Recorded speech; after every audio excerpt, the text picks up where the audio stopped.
지난 2주 전에 우리가 예수를 믿고 난 이후에는 우리의 신분이 바뀌어지는 것이다 이런 말씀을 드렸습니다. 바로 우리의 신분이 옛사람에서 새 사람이 되는 것이다 하는 말씀을 드렸죠. 옛사람이 하나님 없이 살아가는 그런 어떤 나의 가치관, 생활 방식 이런 것들을 말한다면은 이 새 사람이라고 하는 것은 하나님의 형상을 닮은 그런 거룩함과 진실함이 있는 그런 모습으로 살아가는 것, 이것이 이제 새 사람이다 하는 것입니다. 자, 오늘 말씀에서는 그럼 과연 새 사람이 된다고 하는 것은 구체적으로 어떻게 살아가는 것이 새 사람이 되는 것이냐 하는 이런 문제에 대해서 아주 구체적으로 언급을 하고 있습니다.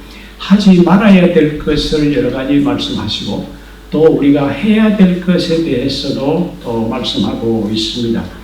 오늘은 하지 말아야 될 것, 그 첫 번째 시간으로 거짓말에 대한 얘기를 좀 나눌까 합니다. 이 거짓말에 대한 이 말씀은 사실 지난 연초에 금요일 저녁에 10계명을 다루면서 제9계명을 할 때 이 문제를 사실은 다루었습니다만은 연초에 여러분들 금요일 저녁에 오신 분들이 사실 많지 않아서 많이 듣지 못했고 또 오늘 말씀이 또 거짓말에 대한 이 말씀이 또 첫 번째로 나왔고 그래서 다시 한 번 더 반복해서 말씀을 드리려고 합니다.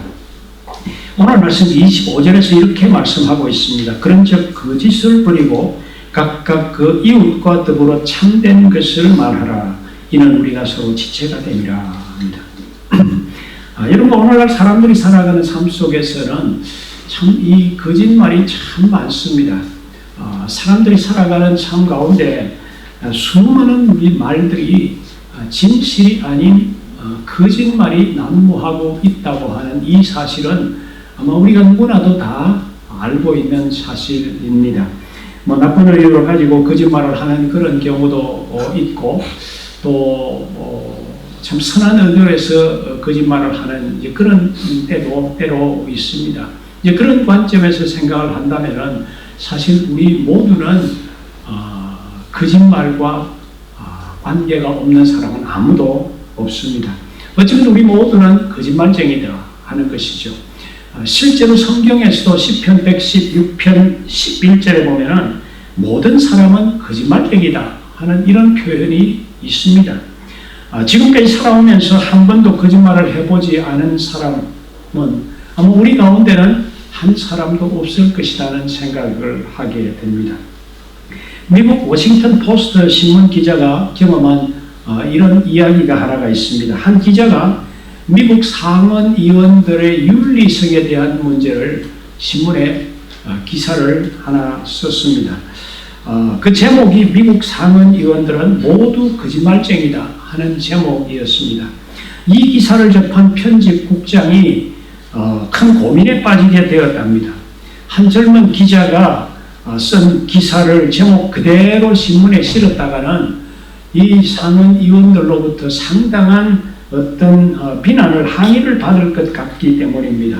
어쩌면 신문사가 큰 피해를 입을 수도 있을 것이다 하는 이런 생각을 하게 되어졌습니다. 그래서 그 편집국장이 젊은 신문 기자를 불렀답니다. 그리고 이렇게 얘기를 했습니다. 여보게 자네가 쓴 기사가 참 너무 훌륭하고 너무 마음에 들어. 그런데 딱 하나만 좀 수정을 하고 신문에 내면은 어떻게 하느냐 하면서 얘기를 하면서 자네가 쓴 제목 미국 상원 의원들은 모두 거짓말쟁이다 하는 이 제목을 미국 상원 의원 가운데 한 사람을 제외하고는 모두 거짓말쟁이다 이렇게 쓰면 어떻게 하느냐 그랬더니 신문기자가 오케이 좋습니다. 그렇게 해서 이제 신문에 그 내용을 실었다고 합니다. 그런데 사람들이 그 얘기를 읽고는 아무도 상원의원 가운데서 항의를 해오는 그런 전화가 없었다고 합니다. 왜 그런 일이 일어났느냐 하니까 사람들은 한 사람을 제외하고라고 하는 이 표현이 마치 이 한 사람이 바로 자신이라고 다들 생각했다 하는 이런 어떤 얘기입니다. 여러분들 이 얘기는 사람들은 생각하기를 다른 사람들은 다 거짓말을 해도 나는 거짓말을 별로 하지 않는다고 그렇게 생각하는 경향이 우리 사람들에게 있다 하는 겁니다. 여러분, 성경에 보면 사실 거짓말을 했던 사람들에 대한 수많은 얘기가 성경 가운데 기록이 되어져 있죠. 그 거짓말에 대한 원조가 누굽니까? 바로 사탄, 마귀죠. 참 아름다워야 했던 그 에덴 동산이 이 첫 거짓말이 시작이 되어졌습니다. 하나님은 아담과 하와에게 선악과를 다 먹으면 반드시 죽으리라고 그렇게 말씀했습니다. 그런데 사탄이 뭐라고 했습니까? 창세기 3장 5절에 보니까 너희가 그것을 먹는 날에는 너희 눈이 밝아져 하나님과 같이 되어 선악을 알 줄 하나님이 아심이니라. 이렇게 거짓말로 유혹을 했습니다. 이 말을 듣고 있던 이 하와의 마음이 이상해졌습니다. 혼란스러워졌습니다. 하나님은 죽는다고 했는데 아니 이 사탄은 우리가 죽지 않는다고 하네. 그것도 하나님과 같이 된다고 하네. 하면서 하나님이 혹시 거짓말한 게 아닙니까? 우리가 이 선악과를 따먹고 하나님처럼 될까 봐서 하나님이 우리에게 거짓말을 한 것일 수도 있다 하는 이 생각을 하면서 결국에는 하와가 유혹을 받아서 그 선악을 알게 하는 나무 열매를 따먹고 남편은 아담에게도 주어서 둘이 똑같이 먹었다는 것입니다. 사탄의 이 거짓말의 위력이라고 하는 것이 참 대단합니다. 이처럼 여러분들 이 사람이 살고 있는 이 사회는 이 거짓말이라고 하는 이것이 참 위력이 때로 대단한 그런 어떤 위력을 발휘하는 그런 경우가 때로 있습니다. 종교개혁자 마르틴 루터는 이 거짓말에 대해서 이렇게 말한 적이 있습니다. 거짓말은 눈덩이와 같아서 굴리면 굴릴수록 점점 더 커진다. 이게 무슨 이야기입니까? 하나의 거짓말을 하고 나면 그 거짓말이 진실인 것처럼 그렇게 합리화시키기 위해서 또 다른 어떤 거짓말을 만들어낼 수밖에 없고 또 그 거짓말을 합리화하기 위해서 또 다른 거짓말을 자꾸 만들 수밖에 없게 되는 것이다 하는 겁니다. 그래서 나중에는 이 거짓말의 굴레에서 벗어나기가 참으로 어려운 것이 이 거짓말이다 하는 얘기죠. 도산 안창호 선생은 이런 말을 했습니다. 거짓말은 농담으로라도 하지 말라. 꿈에서라도 거짓말을 했거든 잠에서 깨어나 즉시 회개하라 했습니다. 이 말은 그가 얼마나 거짓말이 심각한 죄인가 하는 것을 인식했다고 하는 그런 이야기지요. 지난 금요일 기도회 때에 어떤 주일학교 어린이 얘기를 제가 잠깐 드린 적이 있습니다. 어느 주일학교 어린이가 엄마에게 이렇게 얘기를 했습니다. 엄마, 거짓말과 도둑질 가운데 어떤 것이 더 나빠? 그랬더니 엄마가 그야 도둑질이 더 나쁘지. 그랬더니 아이가 얘기합니다. 아니야, 엄마 틀렸어. 도둑질은 돌려줄 수가 있잖아. 그러나 그런 거짓말은 다시 돌려줄 수가 없잖아. 그래서 거짓말이 더 나쁜 거야. 그랬답니다. 그렇습니다. 여러분들, 이 거짓말이라고 하는 이것은 다시 돌려줄 수가 없습니다. 그래서 어쩌면 이 거짓말이 도둑질보다 더 나쁜 죄인지도 모릅니다. 여러분들, 성경에 보면 거짓말했던 사람들의 이야기가 참 많이 나옵니다. 소위 믿음의 조상이라고 알려졌던 아브라함조차도 이 거짓말을 2번씩이나 했던 것으로 유명하죠. 아브라함이 살던 땅에 기근이 들었습니다. 그래서 기근을 피해서 애굽으로 내려갔습니다. 아브라함은 자기 아내 사라가 이뻤기 때문에 이 애굽 사람들이 자기 아내를 빼앗기 위해서 남편인 자기를 죽이고 그렇게 빼앗아갈 것이 두려웠습니다. 그래서 아내에게 이렇게 얘기를 합니다. 야, 우리가 서로 부부관계가 아니고 네가 내 동생이라고 그렇게 사람들에게 이야기를 하자. 그러면은 사람들이 나를 죽이지 않지 않겠느냐. 그렇게 해서 결국에는 이 사라가 이 애굽의 왕 바로에게 갔습니다.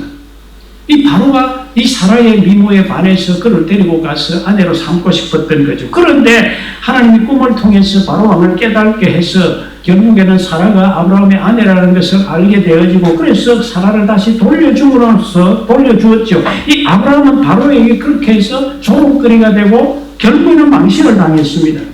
이삭도 그 아들 이삭도 똑같은 거짓말을 반복했던 것을 우리가 봅니다. 그 아들 야곱도 거짓말로 유명하죠. 형 에서로부터 단팥죽 한 그릇 주고 장자권을 사서는 눈이 어두워진 이 아버지 이삭을 속이고 결국에는 에서처럼 아버지 이삭의 이 축복을 그가 가로채는 그런 어떤 거짓된 행위를 합니다. 그래서 나중에는 집에서 결국에는 도망갈 수밖에 없었습니다. 그래서 누구 집에 갔습니까? 외삼촌 라반 집에 갔습니다. 그렇게 남을 속이면서 살았던 그 야곱이 결국에는 외삼촌 라반으로부터 속는 그런 어떤 장면이 또 성경에 기록되어져 있죠. 둘째 딸 라헬을 사랑해서 결혼하고 싶어서 7년간을 열심히 일했는데 첫날 밤을 보내고 나니 라헬이 아니라 그 언니 레아가 그의 신혼방에 있었던 것을 확인하고 결국에는 외삼촌에게 속았다고 하는 것을 알았죠. 그러나 라헬을 얻기 위해서 또 7년간을 열심히 일하고 그래서 사랑하는 아내를 얻었습니다. 그 이후에 야곱은 이제 고향으로 돌아가고 싶다고 해가지고 그 아내와 함께 고향으로 돌아갑니다. 그런데 그의 아내 라헬이 자기의 아버지 라반이 그렇게도 좋아하고 그렇게도 귀하게 여겼던 이 드라빔이라고 하는 것을 훔쳐가지고 나옵니다. 그런데 이 라반이 뒤늦게 이 드라빔이 사라졌다고 하는 것을 알고는 쫓아와서 이 드라빔을 찾습니다. 그런데 라헬이 결국에는 가지고 오지 않았다고 아버지를 속이는 이런 모습을 보게 되죠.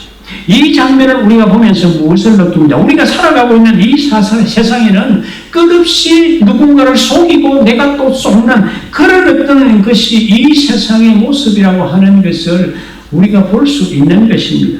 신약에 넘어와서도 초대교회 안에서도 이 거짓말 사건은 아주 유명합니다. 초대교회 성도들은 다 은혜를 받고 성령에 충만하다가 보니까 서로 자기가 가지고 있는 것들을 나누면서 서로 섬김의 삶을 사는 것을 기뻐하고 좋아했습니다. 그래서 사람들이 자기의 소유를 많이 나누어 주었습니다. 그 중에 이 바나바라고 하는 사람이 자신의 소유 가운데 밭인지 그것을 팔아서 고스란히 사도들 앞에 가지고 오니까 참 이 성도들이 그를 좋아하고 존경하게 되어졌습니다. 이것을 옆에서 지켜보고 있던 아나니아와 삽비라 이 두 부부가 자기도 이 바나바처럼 저렇게 하면은 이 존경을 받고 사람들로부터 인정받을 수 있겠구나. 그래서 자기 밭을 팔았습니다. 그런데 팔기 전에는 그래도 사도들 앞에 다 가지고 가고 싶은데 팔고 나니 돈이 그의 손에 있으니까 이것을 다 가지고 가지를 못하고 일부를 숨겨놓고 일부만 가지고 가서 사도들 앞에 내어놓으면서 이 밭을 판 모든 것이다 하면서 그렇게 했습니다. 그런데 사도들은 이 사실을 이미 성령을 통해서 알고 있었죠. 그러므로 통해서 이 사도들 앞에서 결국에는 이 아나니아와 삽비라가 거짓말했던 그것 때문에 적사하는 그 현장에서 죽는 그런 끔찍한 사건을 우리가 보게 되는 것입니다. 거짓말이 얼마나 무서운 것인가 하는 것을 우리에게 경고하기 위해서 하나님이 이 사건을 성경에 기록하였죠. 바울을 향해서도 당시의 사람들은 이렇게 고소를 합니다. 이 사람은 우리가 보니 연명이나 천하에 퍼진 유대인을 다 소동케 하는 자라고 그렇게 이 바울을 고소하는 그런 얘기도 나옵니다. 이게 다 거짓말로 고소하는 거죠. 여러분들 이처럼 성경에는 그 외에도 수많은 이 거짓말쟁이에 대한 이야기가 등장합니다. 이 거짓말이 우리의 삶 속에 얼마나 깊숙하게 뿌리 내리고 있는가 하는 것을 우리에게 보여주고 있습니다. 나쁜 사람들만 거짓말하는 것이 아니라 사실 믿음이 있는 사람도 때로 거짓말하고 있는 그런 모습들이 우리들의 삶의 현장 속에서 수시로 일어나고 있다고 하는 사실입니다. 성경은 끊임없이 거짓 증거하지 말라고 합니다. 제일 먼저 10계명의 제9계명이 내 이웃에 대해서 거짓 증거하지 말라고 합니다. 거짓 증거를 당하는 자들이 치명적인 그런 어떤 이 피해를 입을 수 있기 때문이죠. 구약에 보면은 이 거짓 증거에 대한 결정적인 사건이 있습니다. 바로 아합 왕의 부인 이세벨의 거짓 증거 사건입니다. 북이스라엘에 아합 왕이 있었습니다. 그런데 그때 당시에 나봇이라고 하는 사람이 포도밭을 가지고 있었는데 이 아합 왕이 포도밭이 참 아름다워 보이고 포도밭이 너무 마음에 들었습니다. 그래서 저 포도밭을 내가 좀 가지면 좋겠다 하는 마음이 들어져서 이 나봇에게 그 포도밭을 내게 팔아라. 돈을 얼마 주겠다고 팔아라고 했습니다. 그런데 나봇은 그 포도밭을 팔 수가 없었습니다. 이 포도밭이 자기의 조상들로부터 내려온 포도밭인데 팔 수가 없어 거절했습니다. 그러니까 이 상황을 보고 있던 이세벨이, 아합 왕의 그 부인 이세벨이 거짓 정인을 세워서 이 나봇이 하나님을 욕하고 왕을 저주한 자라고 그렇게 거짓 증거를 하도록 그렇게 했습니다. 그래서 결국에는 그를 죽여버립니다. 그리고 그의 포도밭을 빼앗아서 아합 왕에게 주는 그런 사건이 기록이 되어져 있습니다. 이 사건은 거짓 증거, 거짓말이 얼마나 비극적인 사건을 만들어내는가 하는 것을 우리에게 보여주는 대표적인 사건이지요. 여러분, 유대인의 속담 가운데는 이런 속담이 있습니다. 칼로 상처를 입힌 것은 시간이 가면 치유가 되지만 혀로 입힌 상처는 한평생 치유가 안 될 수도 있다는 이런 속담이 있습니다. 그러므로 여러분들, 우리가 말을 할 때 다른 사람에게 피해가 가지 않도록 정말 우리가 신경 써서 말해야 합니다. 헛소문을 퍼뜨리는 것, 확실치 않은 것을 사실인 것처럼 그렇게 말하는 것, 이런 것들은 사실은 거짓말의 일종입니다. 출애굽기 23장 1절에 보면 이런 말씀이 있습니다. 너는 거짓된 풍설을 퍼뜨리지 말며 악인과 연합하여 위정하는 정인이 되지 말라. 떠돌아다니는 그런 헛소문을 사실인 것처럼 그렇게 퍼뜨리지 말라 하는 얘기죠. 그래서 다른 사람에게 피해를 주지 말라고 그렇게 성경은 말하고 있습니다. 그러므로 우리는 남의 말을 옮길 때 참 조심해야 됩니다. 확실치 않은 말은 더욱 조심해야 합니다. 생각 없이 말을 옮기면 의외로 그것이 엄청난 파장을 일으켜서 참 큰 사건으로 번질 수도 있다고 하는 이 사실을 우리는 기억해야만 됩니다. 자, 그러면 여러분, 오늘 말씀이 왜 우리가 거짓말을 버리고 참된 말을 해야 한다고, 왜 그렇게, 그 이유가 뭐라고 합니까? 25절 우리가 다시 한번 더 읽어보면은 이런 표현이 나옵니다. 이는 왜냐하면 이런, 왜 우리가 거짓을 버리고 참된 말을 해야 하는가에 대한 이유를 얘기하기를 우리가 서로 지체가 되기 때문이라고 합니다. 서로 지체가 되었다고 하는 이 말은 무슨 말입니까? 서로가 서로에게 의존적인 그런 존재라고 하는 거죠. 상대방이 없으면 나도 없고 내가 없으면 상대방도 없는 그런 어떤 의존적인 관계, 서로가 다 함께 있어야 온전한 그런 어떤 모습이 될 수 있다고 하는 거죠. 에베소서의 이런 걸 2장과 3장에서 계속해서 반복적으로 나오는 얘기가 뭐냐면은 우리가 하나이다라고 하는 얘기가 계속해서 반복해서 나옵니다. 남자와 여자가 하나이고, 그리고 또 이방인과 또 유대인들이 하나이고, 종과 주인이 하나이다고 하는 이런 얘기가 계속 나옵니다. 당시의 사회에서는 종은 도구 취급을 받았죠. 주인과 하나 된다고 하는 것은 생각도 할 수 없는 것입니다.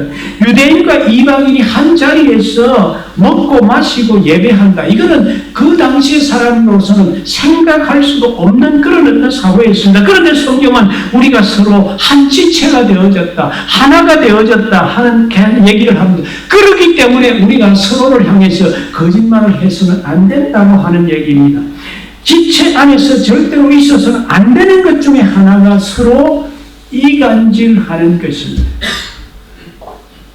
목사님이 당신에 대해서 이렇게 얘기하더라. 장로님이 당신에 대해서 이렇게 얘기하더라. 권사님이 당신에 대해서 이렇게 얘기하더라. 어느 집사님이 당신에 대해서 이런저런 얘기를 하더라.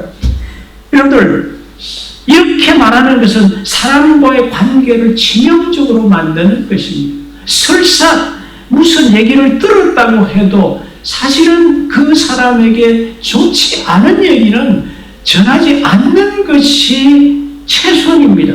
왜 그렇습니까? 우리 모두는 다 연약한 존재들입니다. 연약한 자들입니다. 교회라는 한 지체 안에서 서로에게 연약한 부분들을 이야기를 하기를 시작을 하면은 그 공동체가 어떻게 되겠습니까? 절대로 바르게 세워져 갈 수가 없는 것입니다. 바라기는 우리 교회 안에서는 절대로 서로를 이간질하는, 서로의 어떤 약점들을 이 사람 저 사람에게 옮기면서 이야기하는 그런 일들이 절대로 있지 않도록 해야 됩니다. 이것은 결국에는 우리의 공동체의 화합을 깨는 그런 일이 되는 것입니다. 마지막으로 우리가 기억해야 할 것은 거짓말은 언젠가는 반드시 드러나는 일이라고 하는 사실입니다. 오늘날 우리 사회는 거짓말에 대해서는 다른 범죄에 대해서 상당히 관대한 그런 어떤 경향이 있어요. 그러나 미국의 경우는 우리보다는 조금 나은 것 같습니다. 지난 1972년도에 미국의 대선 캠프에서 소위 워터게이트 사건이 있었습니다. 도청 사건이죠. 그 사건 속에서 닉슨 대통령이 거짓말을 했던 것 때문에 탄핵 위기에 몰리게 되어지고 탄핵 직전에 결국에는 사임하게 되어져서 대통령직에서 물러났던 적이 있습니다. 당시에 미국인들은 도청 행위 그 자체에 대한 문제보다도 권력을 남용하고 은폐하려고 하고 그 과정에서 결정적으로 닉슨 대통령이 거짓말을 했다고 하는 이 사실에 굉장한 분노를 느꼈던 것입니다. 그래서 결국에는 닉슨이 대통령에서 사임하는 결과에까지 나타났던 것입니다. 그 때문인지 그 다음 대통령 후보로 나왔던 이 카터 대통령이 첫 번째 공약으로 내세웠던 것이 여러분들 무엇인지 아십니까? 나는 절대로 거짓말하지 않겠습니다. 이것이 대통령 후보로 나온 사람, 이 카터 대통령 후보의 첫 번째 공약이었습니다. 그 때문인지 이 카터 대통령이 미국의 대통령이 당선이 되어졌죠. 여러분, 그가 재선이 되지 못해서 참 이 안타까운 사실입니다만 사실은 그가 대통령직에서 물러난 이후에 그는 사실은 더 유명한 사람이 되었던 것 우리가 다 압니다. 그가 했던 그 헤비타트 운동, 전 세계에 집이 없는 사람들에게 집을 지어주자는 그 운동을 했죠. 그래서 수십만 수백만 사람들에게 집이 없는 사람들에게 집을 지어줬던 그 일들을 얼마나 아름답게 해냈습니까? 그래서 그런 일들 때문에 어떤 한 기자가 이 카터 대통령에 대해서 글을 쓰면서 그 마지막에 이런 표현을 썼다고 합니다. The only president that used the White House as a stepping stone. 이 말은 무슨 얘기입니까? 백악관을 디딤돌로 사용한 유일한 프레시덴트 대통령이다 하는 얘기입니다. 그냥 백악관이 그의 인생의 클라이막스가 아니라 백악관을 단지 디딤돌로 사용해서 그가 퇴임 이후에 더욱더 훌륭한 그 헤비타트 운동을 통해서 수많은 사람들에게 집을 주어줬던 이런 어떤 유명한 유일한 사람이다. 대통령보다도 더 클라이막스의 인생을 그가 퇴임 후에 살았다고 하는 이 얘기를 그가 하고 있는 것입니다. 여러분들 마태복음 12장 36절에서 예수님이 이런 말씀을 하셨습니다. 내가 너희에게 이르노니 사람이 무슨 무익한 말을 하든지 심판날에 이에 대해서 신문을 받으리니 했습니다. 우리의 말 한마디도 결국에는 마지막 심판대 앞에서 신문을 받게 된다는 얘기입니다. 우리가 무심코 책임없는 거짓말을 했던 이것도 결국에는 하나님 앞에서 다 신문을 받게 되어지는 그런 어떤 일이라고 생각을 할 때에 우리가 말 조심을 해야 됩니다. 우리가 거짓말하는 것들을 그냥 무심코 하고 넘어가는 이런 어떤 모습이 되어져서는 안 된다고 하는 사실입니다. 말씀을 맺겠습니다. 여러분들 쇼생크 탈출이라는 영화를 한번 보신 적이 있습니까? 아마 여러분들 가운데 많이 보셨을 것입니다.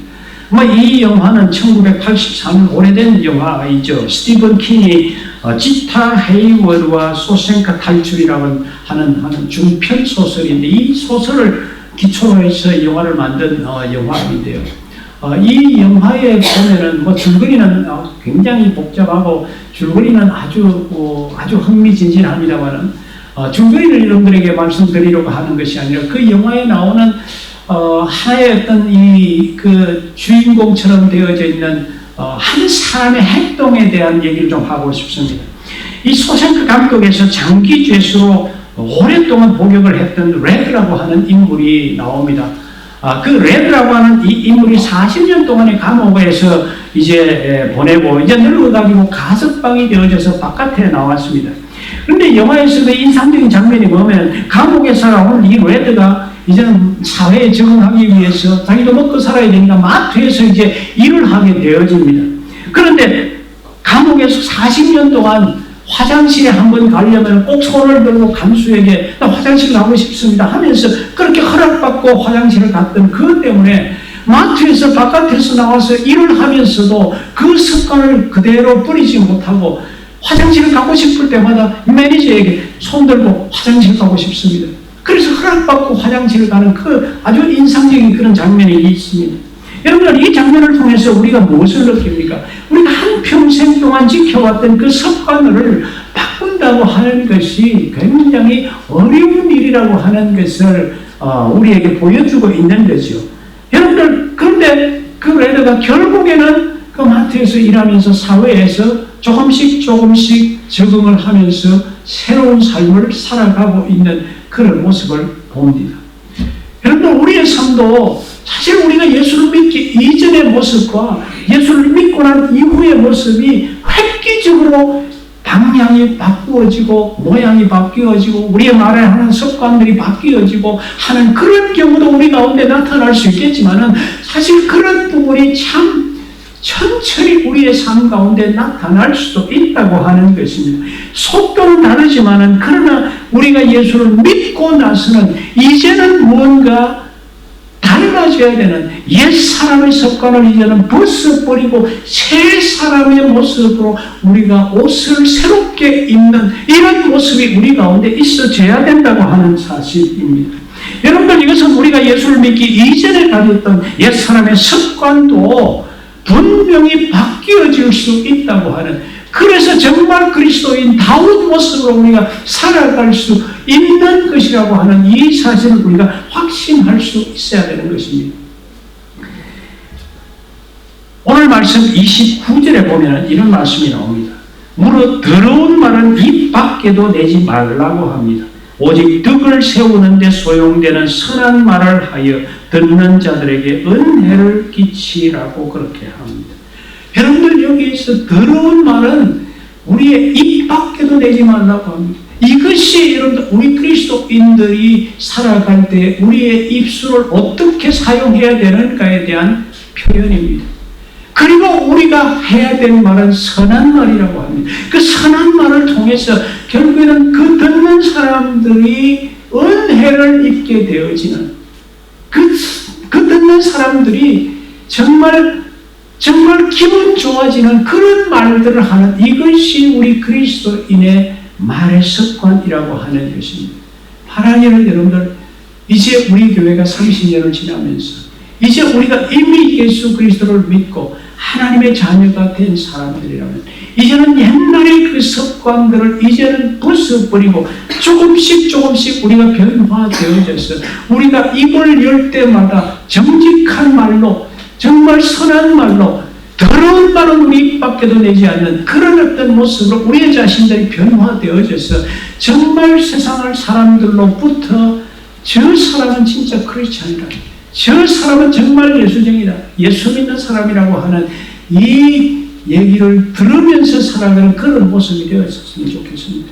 우리의 가정에서도, 우리가 일하고 있는 직장에서도, 사업터에서도, 우리가 살아가고 있는 삶의 현장 속에서, 이웃과의 관계 속에서도 우리의 말에 변화가 있는 그런 모습으로 살아가는 우리 모두가 되실 수 있기를 주의 이름으로 축원합니다. 기도하겠습니다. 주님,